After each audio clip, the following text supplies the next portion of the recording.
Você vai ouvir agora o podcast do Super Review Time, a sua hora de rever o que não viu. Acesse superreviewtime.blogspot.com.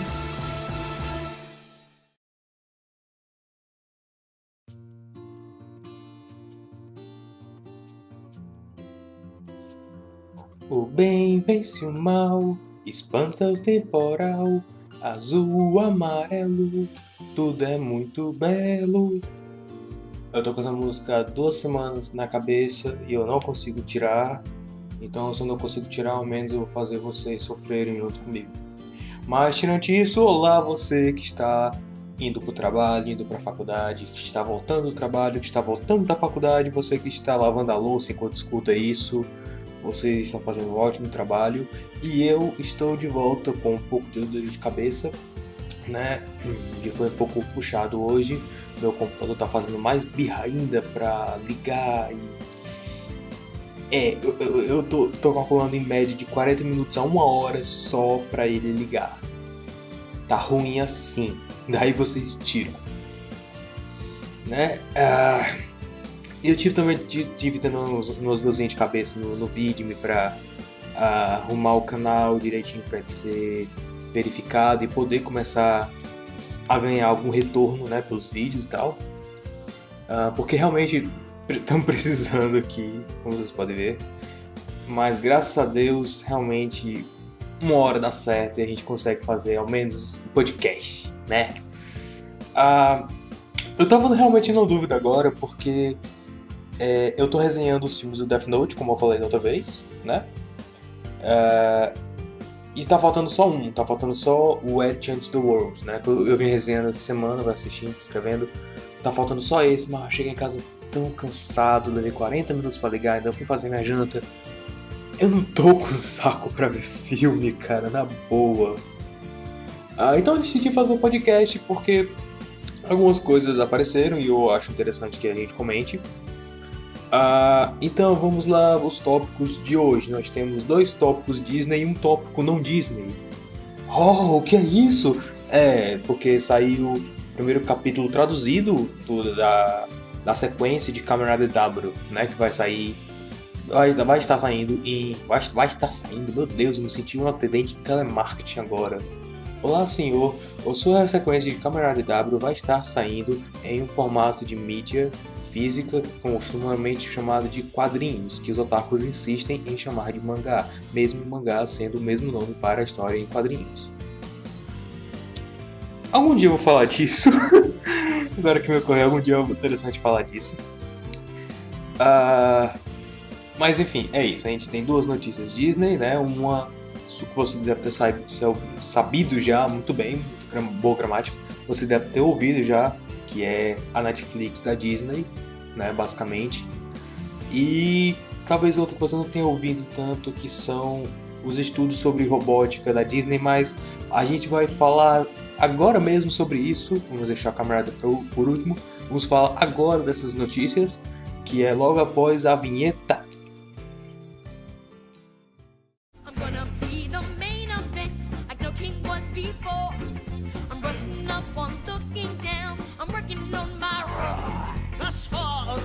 Uninspiring thing. Oh, I just can't wait to be king.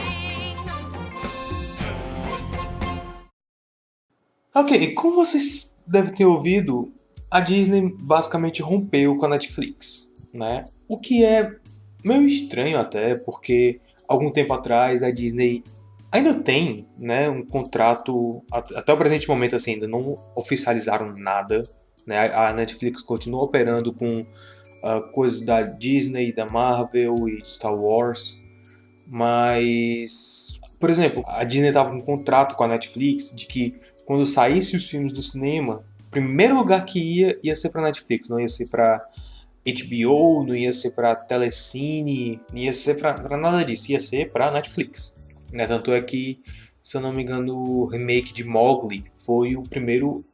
Ele foi primeiro para Netflix do que para HBO e Telecine e etc. A partir de 2019, se eu não me engano, a Netflix não vai ter mais os direitos para...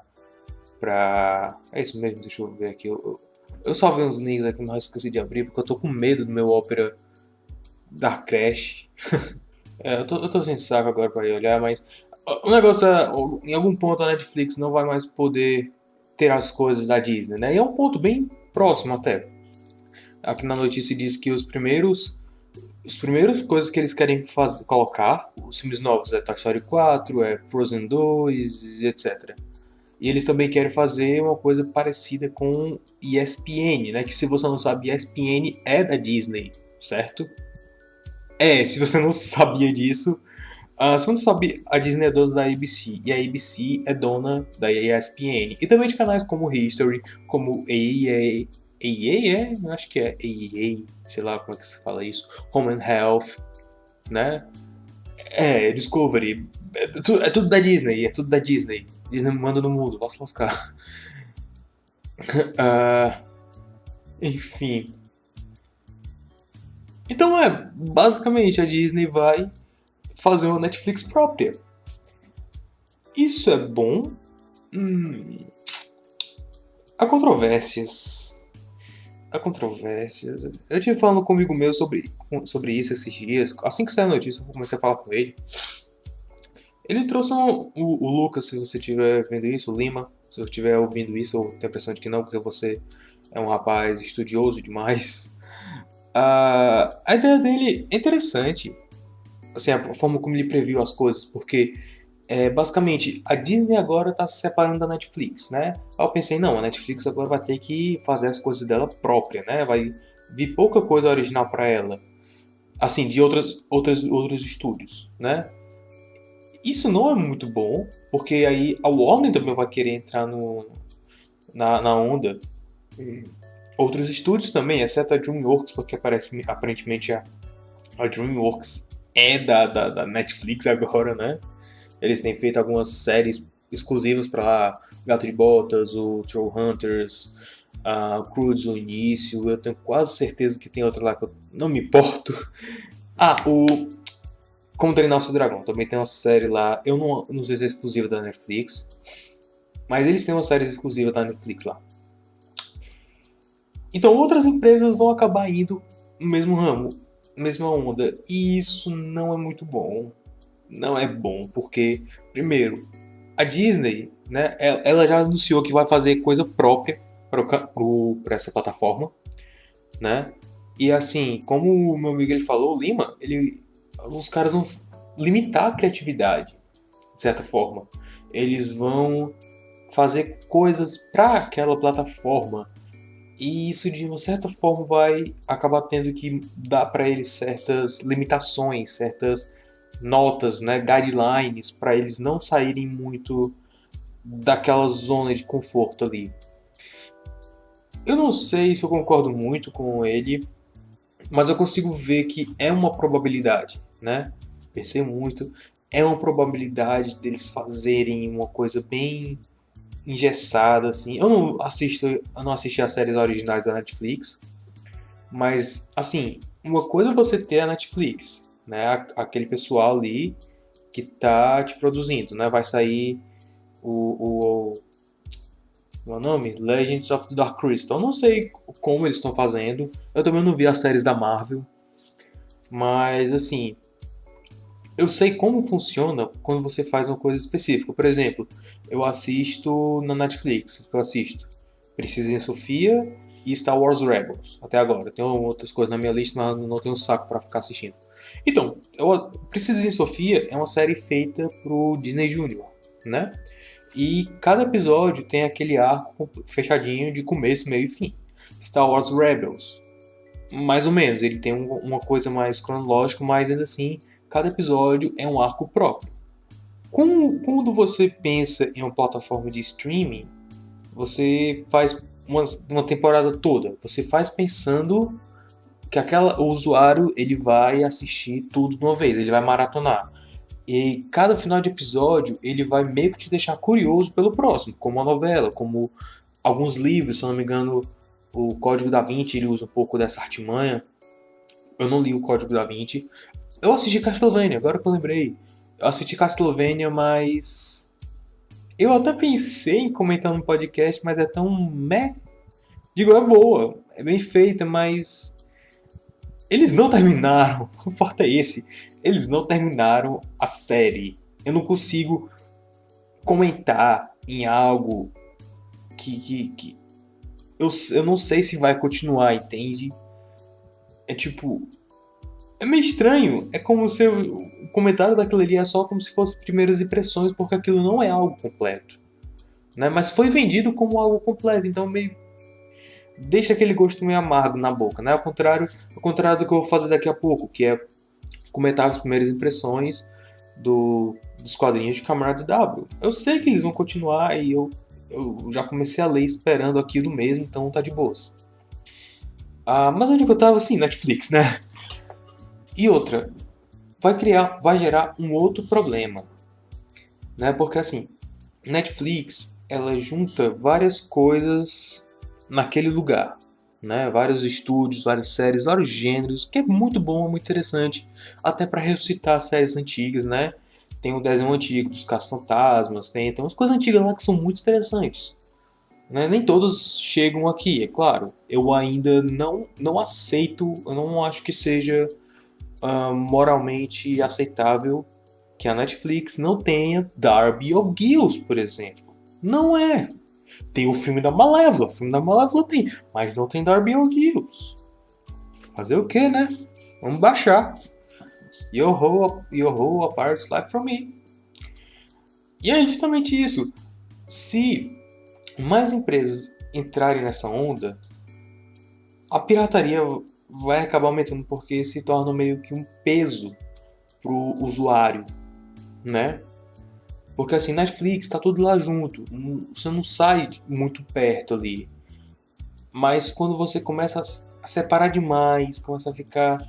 É bom para a empresa, né? É bom para o estúdio, assim, de certa forma, porque ele pode organizar melhor, do jeito que ele quer, da forma que ele quer, com a frequência que ele quer. É bom.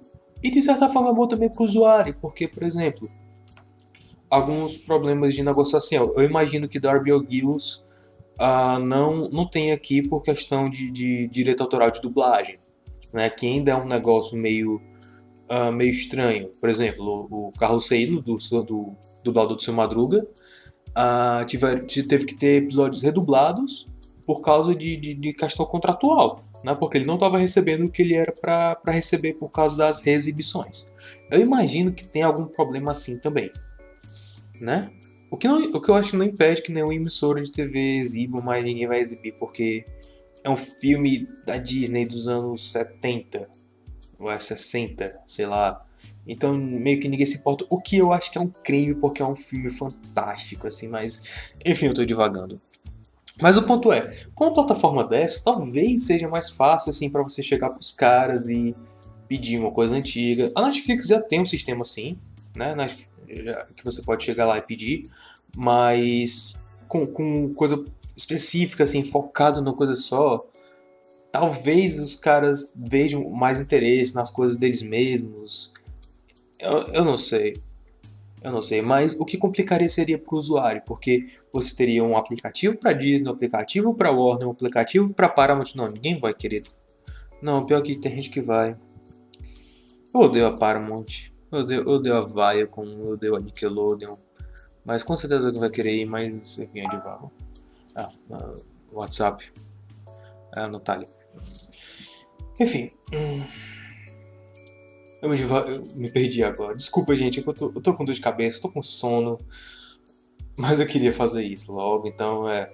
Mas teria esse problema ainda. A gente não. Mas por enquanto a gente não tem muito o que dizer, né? Porque eles acabaram de anunciar isso.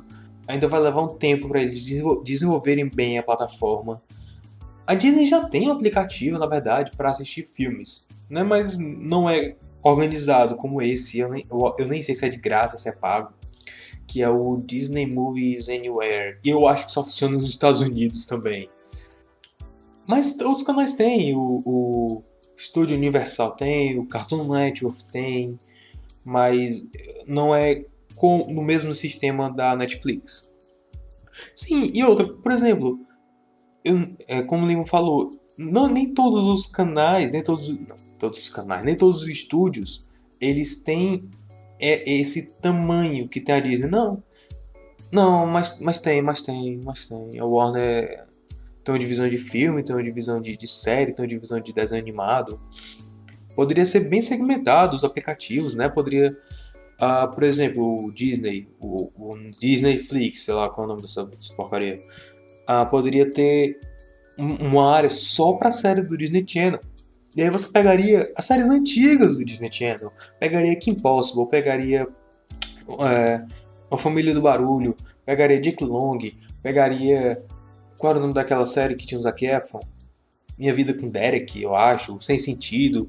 Você pegaria as séries antigas, pegaria os filmes do Disney Channel também.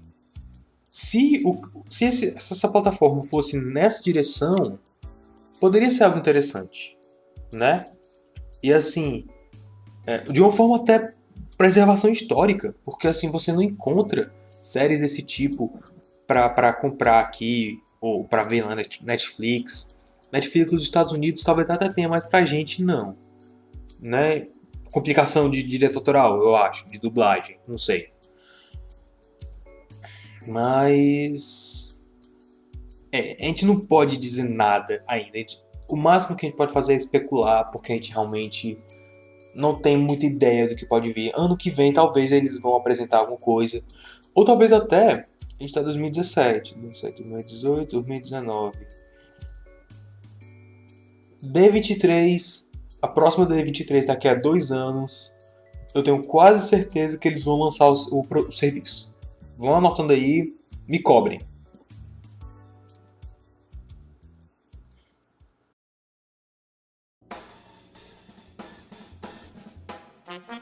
Você está ouvindo o podcast do Super Review Time. Acesse superreviewtime.blogspot.com. There's a great, big, beautiful tomorrow shining at the end of every day. There's a great, big, beautiful tomorrow, and tomorrow's just a dream away. Man has a dream, and that's the start. He follows his dream with mind and heart. When it becomes a reality, it's a dream come true for you and me. Ok, nossa próxima notícia disneyana é um pouco mais assustadora do que a primeira, né? Para você que não sabe, quando você na Disneyland, você, além das atrações, além dos cantos para você torrar seu dinheiro comprando comidas ridiculamente caras, como se você estivesse na faculdade, uma das principais coisas legais que você tem para fazer lá é conversar com os personagens. Você pode pesquisar, tem um Flickr de um cara que ele tira fotos profissionais lindíssimas dos personagens da Disney, das princesas, dos personagens Peter Pan, ou só do parque mesmo. E tem vídeos da galera conversando com os personagens, é um negócio lindo demais, assim, sabe? Minhas fotos favoritas são as que tem os personagens de lá, com os pivetes vestidos como eles, né? É lindo demais, é lindo. E assim, quando você conversa com os personagens, é interessante porque os caras, os atores, eles têm umas respostas bem interessantes, né? Não são todos, claro, né? Mas assim, quando você pega alguém que conhece bem o personagem, né? E que tem jogo de cintura ali pra conversar contigo, é um negócio muito legal. Eu fico vendo assim os vídeos dos caras que... Tem um cara que ele levou que foi... Eu acho que foi um Bolton que ele mesmo fez da Tinkerbell e entregou pra ela.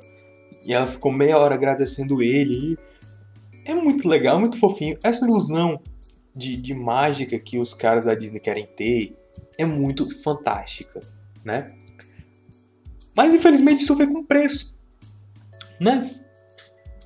Tem um depoimento de um cara que ele era amigo de Jack Sparrow, né? Porque quando você é um ator na Disneyland, você não pode dizer que é aquele personagem, você só pode dizer que é amigo daquele personagem, né? Tipo, o cara era o Jack Sparrow, né? Ele não podia dizer lá fora que ele era o Jack Sparrow, ele só podia dizer que ele era um amigo de Jack Sparrow, um primo do Jack Sparrow, né? Para não estragar aquela ilusão de magia, aquela consistência que eles têm lá. Eu lembrei agora de uma peça que eu fui quando eu era pivete, que era A Revolta dos Brinquedos. Era muito legal. Que e tinha um cara lá, tinha um brinquedo que ele era o Buzz, sabe? E assim, é o Buzz, só que com cores diferentes. E aí na saída, o moleque Red de 5 anos, cara. Na saída eu fui falar com ele, aí eu disse, você parece o Buzz Lightyear. Aí ele, eu sou primo dele. É esse tipo de fantasia. Eu sabia que aquele personagem não era primo do Buzz, mas aquela resposta ali naquela hora é muito legal. Sabe? Pra uma criança aquilo ali é fantástico demais. Enche a cabeça de imaginação. Por que eu tô dizendo tudo isso? Bom, tem esse depoimento do cara que é o Jack Sparrow, né? Voltando, cara, o Jack Sparrow. Antes de prosseguir. Ele era um cara que... Eu vou deixar o link do depoimento dele na descrição do vídeo. Se você estiver ouvindo pelo MP3, depois olhe no canal do YouTube ou do vídeo, mas não sei se eu vou botar isso no vídeo, que eu boto lá os links, certo? Pra você dar uma olhada depois. Se você souber ler inglês, vale muito a pena ler, porque é um texto muito precioso para você entender bem o que se passa lá dentro.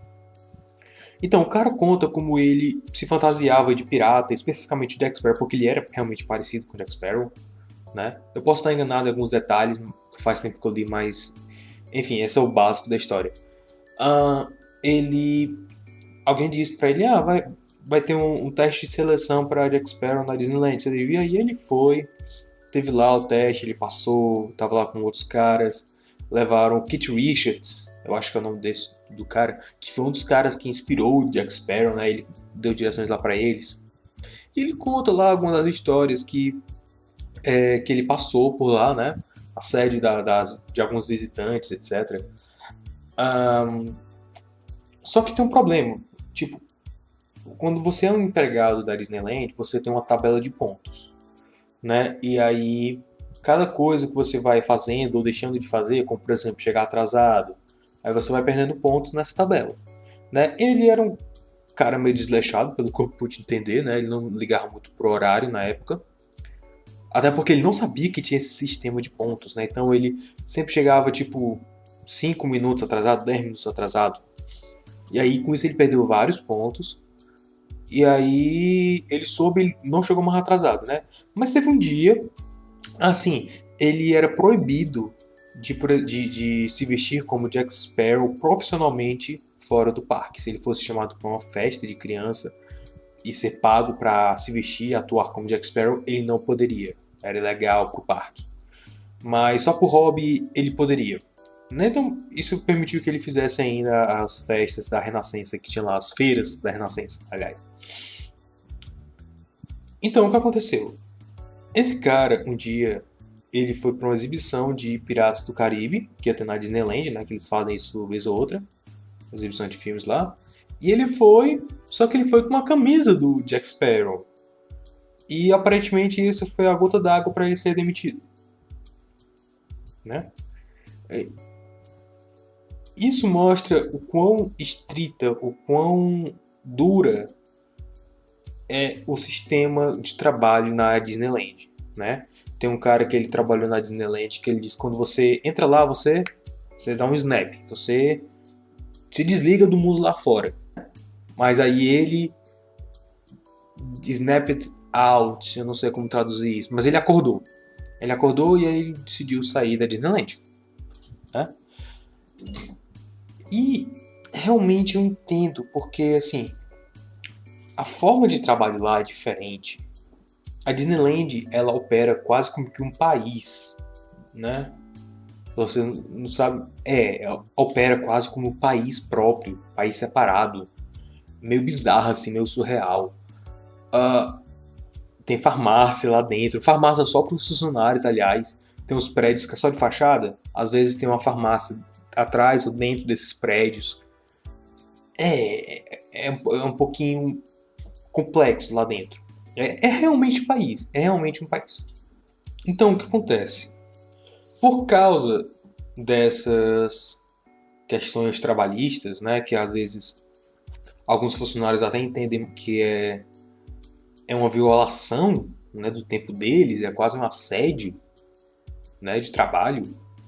E assim, eu entendo tanto o lado do parque como o lado dos cast members, né? Não é funcionário, são cast members. Todo mundo ali, do cara que atua como o Jack Sparrow, até o zelador, o cozinheiro, são todos atores de um grande show que é a Disneyland, né?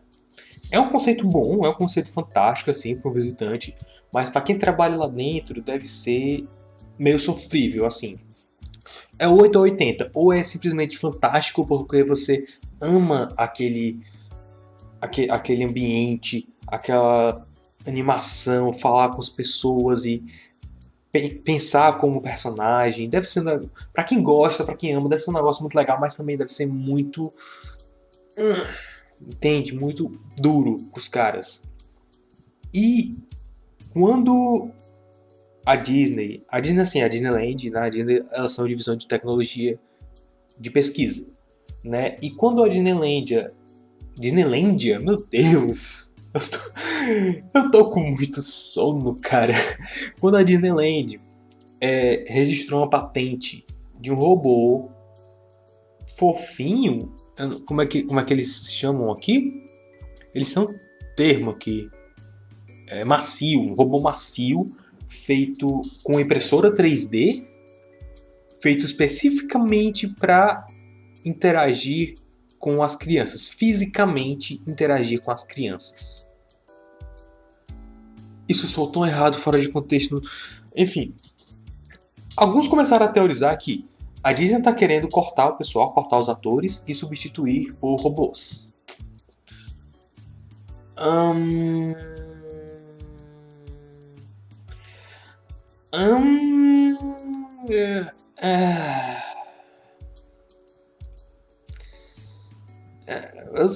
Pra quem gosta de uma boa teoria da conspiração, deve ser um prato cheio, maluco, porque imagina aí a Disney liderando os robôs da Disney criando consciência própria pra dominar o mundo, né? Ia ser tipo Westworld. Eu não assisto Westworld, eu li em alguma notícia. Enfim, é um negócio meio complicado de você dizer, porque assim, primeiro que o projeto que eles têm aqui, se você realmente pesquisou sobre o negócio, tem duas imagens aqui que são da patente, né? Uma é um modelo poligonal e a outra é uma patente mesmo, mostrando os pedaços do robô e tal. É um design que é basicamente o Baymax de Big Hero 6. Então, a ideia inicial seria de fazer um robô como o Baymax, né? E esse robô seria controlado à distância por um controle remoto. E isso é bom ressaltar que não é coisa nova. Isso já é feito há muito, muito tempo. Tem um robozinho lixeira, se eu não me engano, que eu acho que já saiu de uso, mas era controlado por um cara de mochila que ficava um pouco à distância, né, e tal, a ponto de não ser notado para poder manter a ilusão de fantasia, etc. Como também tinha um carrinho que era do Muppet Labs, que tinha o Picker e o Dr. Honeydew, né? Eles ficavam zanzando pelo parque, ficavam conversando com as pessoas e tal. Vai ser basicamente isso, vai ser um Baymax para ficar andando pelo parque, interagindo com as crianças, porque ele vai ser fofinho, né? As crianças vão querer abraçar ele, etc. E um cara vai ficar por ali, olhando o robô à distância, mexendo nos comandos e falando. E a voz dele vai sendo transmitida pelo robô. Isso significa que a Disney vai demitir os atores, vai demitir a atriz da Branca de Neve, da Cinderela, do Jack Sparrow, da Sininho, do Aladdin, da Jasmine, Não! Provavelmente não. Assim, a probabilidade é tão baixa. Vamos fazer hipótese. Vamos pegar a Cinderela, tá? A gente demitiu a atriz da Cinderela, vai botar uma robô no lugar dela. Né? E lembrando sempre, quando os personagens são humanos, eles são face characters, né? São os caras que se maquiam, que botam peruca, que botam roupa e tem que se expressar, né? Eles não são aqueles caras que botam o cabeção do Mickey, o cabeção da Rainha de Copas, não. São os caras que atuam mesmo, são atores, é teatro. Você tira a Cinderela e coloca uma Cinderela robô bem parecida com o desenho, né? Porque é mais fácil de modelar e tal. E aí mesmo assim você vai ter que ter alguém à distância controlando ela. Então, não parece uma troca justa. Você vai trocar... Quando você chega na Disneyland para falar com o personagem, você quer ver o personagem real ali. Tanto é que o design da roupa deles é diferente e difere dependendo do clima. Se for um clima mais quente, eles usam um estilo de roupa mais folgado. Se for um clima de inverno, usa roupa mais longa. A Jasmine usa como é o nome daquilo? Tipo um poncho, né?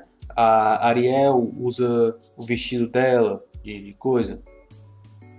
A Branca de Neve usa manga longa. A Tinkerbell usa a roupa dela de frio que ela usa no Segredo das Fadas. Muda. É um negócio diferente, um negócio mais realista. É a fantasia virando realidade. E são atores de carne e osso. É uma coisa totalmente diferente. Quando você tem um robô, você sabe que aquilo não é real. Ele pode se mexer real, ele pode falar realisticamente, mas você sabe que aquilo não é. E o que é pior, se fizer um negócio muito real, a gente chega no que é chamado do Uncanny Valley, que é aquele negócio tão realista que não te convence.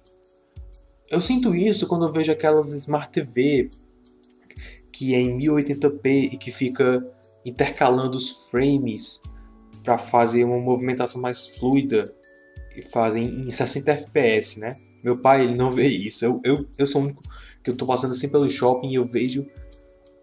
É muito estranho, é muito artificial, é muito falso. Porque, assim, o nosso olho, ele vê um tanto de frames, né? E tem o motion blur também, né?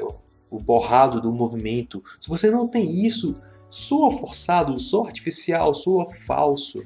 E você começa a prestar mais atenção como aquilo é estranho do que no filme em si. Eu lembro especificamente, a primeira vez que eu notei isso, que foi... Eu lembro, cara, no Shopping Guatemi, na loja Insinuante, isso foi tipo em 2012. Tinha uma TV lá, 60 fps, passando Piratas do Caribe 1. O Jack Sparrow parecia um boneco de cera, maluco. Não dá pra engolir um negócio desse. Então, se eles fizessem robôs, por mais verossímeis que eles fossem, não ia ser a mesma coisa que você vê, por exemplo, na Ride, porque na Ride é escuro, é feito num ambiente propício a você acreditar neles. Ainda assim, você sabe que são animatronics, né? Então, não rola aquela coisa de interatividade. A Cinderela, eu quero dar um abraço na Cinderela, eu quero perguntar que aquela política pra ela, sei lá. Eu quero conversar com o personagem. E assim, é totalmente diferente o cara fazer isso à distância, do controle remoto, do que a atriz tá lá mesmo comigo, olhando olho no olho comigo. Entende? Então eu acho que é muito difícil a Disney fazer uma mancada dessa. Ela não faria isso, a menos que eles tivessem muita certeza, mas em termos de arte, em termos de marketing mesmo, não é uma boa alternativa. De forma nenhuma, não é. Mas não é mesmo. Se eu for pra Disneyland, eu quero ver os personagens em carne e osso. Eu quero ver a Alice, eu quero ver a Tinkerbell, eu quero ver a Cinderela, eu quero ver a Branca de Neve, eu quero dar um abraço nelas. E aí você imagina um moleque dando abraço e aí sentindo as engrenagens e ouvindo e tirar totalmente aquela ilusão de fantasia que os caras têm. A minha teoria é que eles vão fazer basicamente para isso mesmo. É um outro passo daquilo que eles já vinham fazendo com o robozinho de lixo e com os Muppet Labs, né? O carrinho do Muppet Labs. É uma outra evolução disso. O que eles podem fazer com isso agora? O Baymax. Por quê? Porque o conceito dele é ser um robô fofinho, um robô abraçável. E para isso eles precisam de material que seja mais mais macio mesmo, né? Mais resistente também. E de um cara à distância para poder falar. O BMX, ele tá na Disneyland, você pode chegar lá, pode abraçar ele, mas se eu não me engano é uma pessoa na fantasia mesmo. Em que mais eles poderiam usar isso? Olha, é complicado. É complicado, mas eu conseguiria pensar em algumas alternativas para isso. Assim, se você for ver os personagens bem a fundo, talvez uma ou outra coisa assim, mas no momento eles estão focando mesmo do Baymax, como dá pra ver nas ilustrações aqui, né, da patente. Então, fiquem tranquilos, a Disney não vai fazer isso agora, tá? A Disney não vai cortar o pessoal deles todinho, os atores e os face characters para substituir por robôs, tá? Isso é teoria da conspiração, isso não vai acontecer tão cedo. Eles não seriam tão idiotas a ponto de fazer um negócio desse.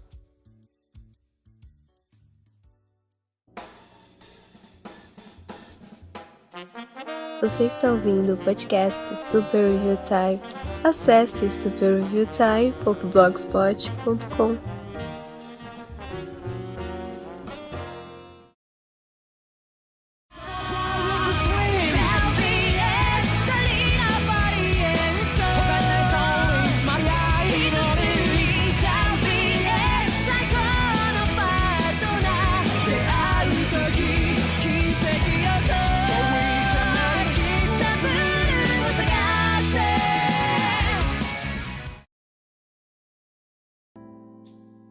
Ok, indo para o nosso terceiro tópico, esse podcast vai ser bem mais curto, pelo que eu estou vendo.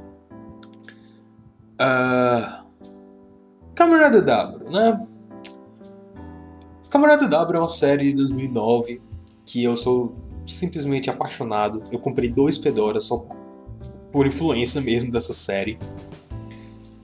E acabou virando símbolo do blog, vejam só vocês. É uma série sim fantástica, fantástica mesmo. A atuação é top, o roteiro é incrivelmente bem construído, bem amarrado. Os crimes de cada episódio são muito interessantes. Eu adoro história de crime, desde que eu era criança, com Scooby-Doo, aí foi pra CSI e Monk também, que é sensacional. E aí, quando eu comecei a assistir Tokusatsu, um dos primeiros que eu comecei a ver foi justamente The Karenja, né, que era sobre uma polícia espacial. E Camarada W narra a história de 2 detetives que se transformam em um Kamen Rider, né, e cada um controla uma metade do corpo de Kamen Rider, né? É simplesmente fantástico. Eu tinha uma resenha pronta de Camarada W há muito, muito tempo, desde o começo do blog. Eu tinha tipo resenha de Camarada W, Amazon, Decade, e eu tinha mais outra agora que eu não tô lembrado. Assim, Garo. Garo foi a primeira, foi a única resenha que sobreviveu. Todas as outras eu perdi na formatação, infelizmente. Garo era a única que eu tinha guardado no HD externo. Mas eu vou fazer uma resenha de Camarada W algum dia. Mas enfim, foi anunciado que ia ter uma sequência de Camarada W. E não seria numa websérie como foi Amazons, ou audiodrama, ou livros, que saíram alguns livros sobre Kamen Riders, né? Contando algumas histórias e tal, que eu acho que ninguém traduziu, que é um crime. Mas seria na forma de quadrinho. E não só isso, seria um quadrinho mais maduro, um quadrinho voltado ao público jovem e adulto, né? Não seria ao público jovem e infantil, como a série original foi. E eu eu li hoje mais cedo, na hora da aula de programação. Eu li na hora da aula de programação, maluco. Enfim. Eu li. E eu acho que seria interessante passar as primeiras impressões, né? Por quê? Porque é uma série que tem um potencial muito grande. Especialmente se você assistiu a série original. Tem muitos momentos em que você realmente se lembra da série, começa a tocar aquele jazzinho básico de fundo e tal, só de ver as imagens. O autor, que eu não faço ideia de quem seja, ele realmente estudou bem a série, a linguagem, os roteiros, e fez um negócio que é bem próximo mesmo da série. Sim, claro, traduzido para quadrinhos. A história desse primeiro capítulo é a de uma bruxa que aparece em Futo, né? E ela começa a deixar suas presas, né? Os homens perdidos quando eles vão atrás dela. E nisso o Shotaro, ele inclusive é alvo dela, né? E aparece um homem pedindo ajuda de Shotaro para encontrar ela, porque ela roubou a bolsa dele, né? Só que Shotaro, ele entende qual eram as intenções do cara e vai atrás da bruxa. A gente não tem muito material aqui, né?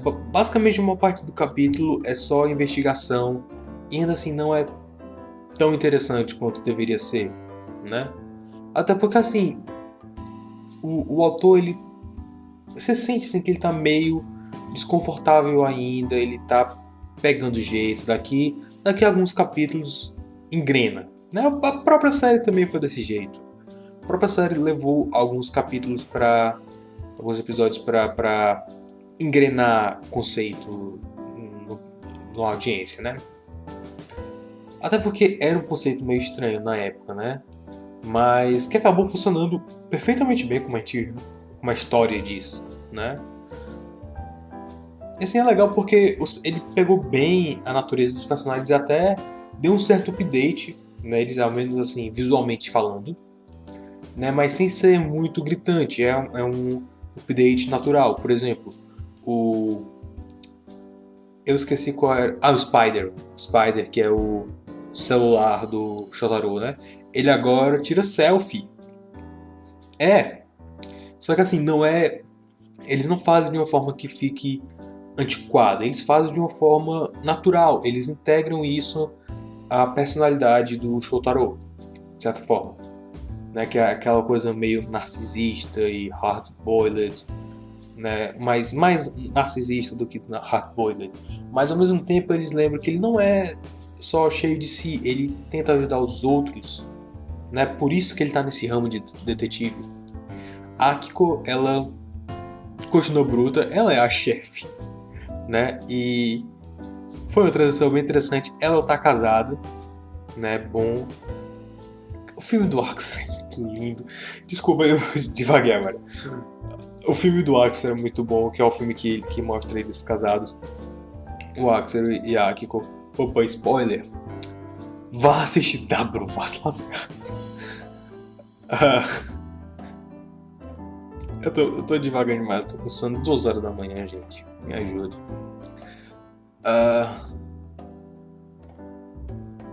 Como é o nome dele? Eu esqueci o nome dele, mas é o cara com cabelão lá, que também apareceu em Deixa Outra Coisa. Esqueci. O informante lá. Ele aparece, só que o celular dele não é mais aquele celular de flip, né? É um smartphone comum.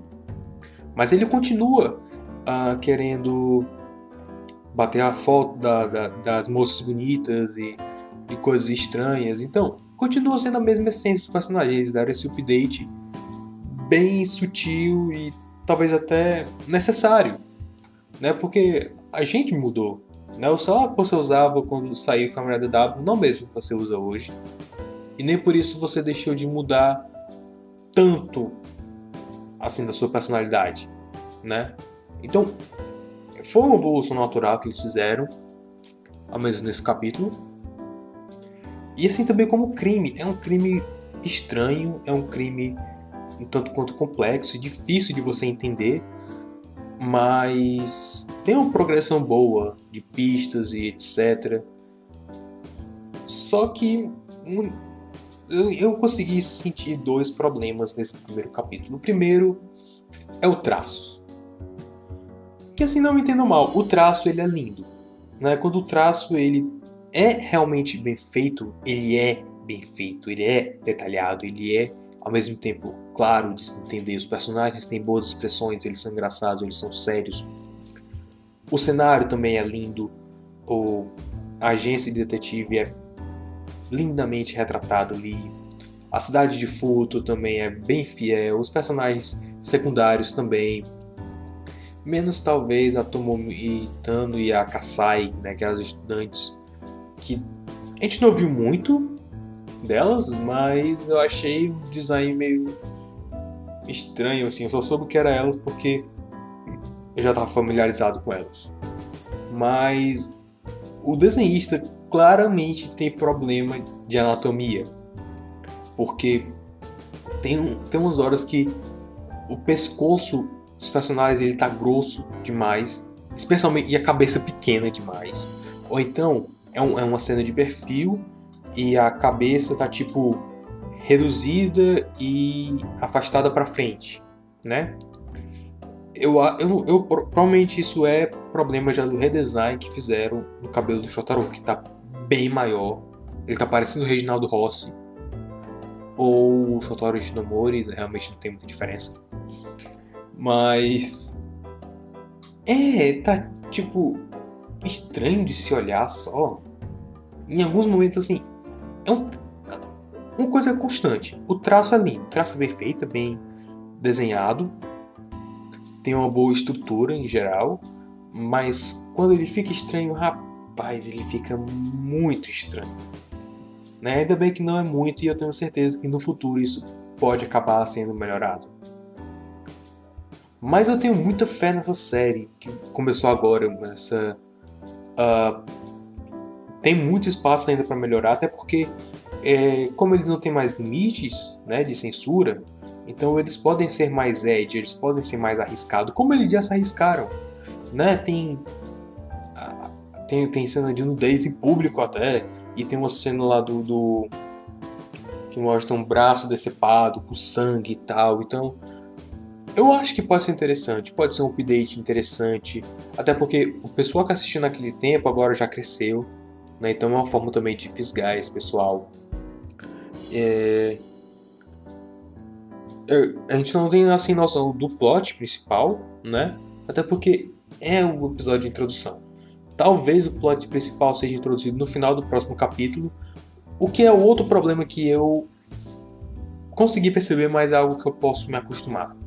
Que é assim, o ritmo de um episódio de 20 minutos de Kamen Rider é totalmente diferente do ritmo de um capítulo de 60 páginas, como foi esse, né, de quadrinhos. É um ritmo diferente, é um flow de narrativa diferente. Pode causar uma certa estranheza, até porque, por exemplo, nesse primeiro episódio ele sequer se transforma, né? Mas eu não acho que vai se tornar um shonen da vida, que eles vão passar 30 capítulos na batalha. Não acho. Até porque é uma história de investigação, né? Então eles vão tentar deixar as batalhas só aquele tempo possível e dar foco nos personagens, dar foco na investigação, que eu acho que é o certo que eles vão fazer. Eu não sei a periodicidade, mas eu vou deixar no link da descrição o Tumblrzinho que fizeram para anunciar quando tiver episódio novo, tá?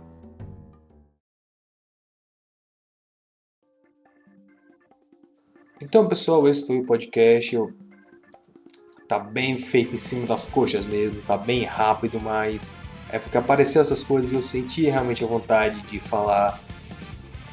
E também porque eu tenho um problema de que eu tenho que ficar fazendo alguma coisa, né?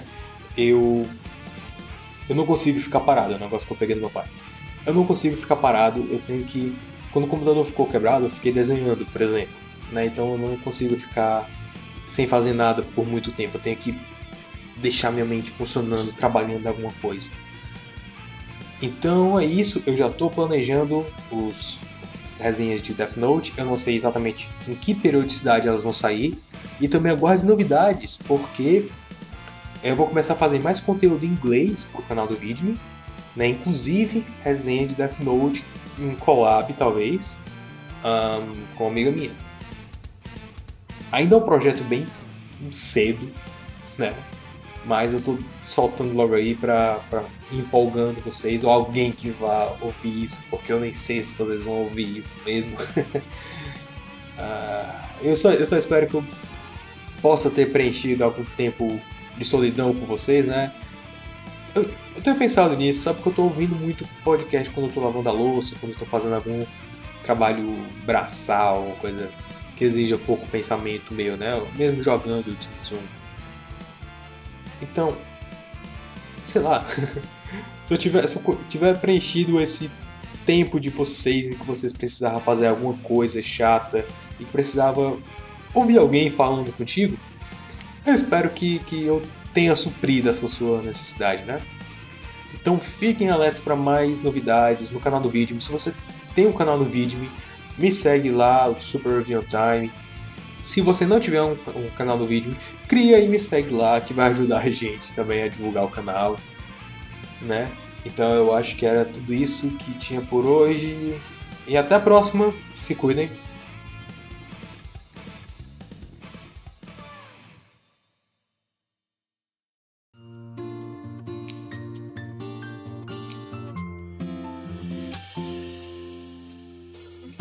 Você ouviu o podcast do Super Review Time. Para mais resenhas e vídeos de coisas semi-obscuras, acesse superreviewtime.blogspot.com.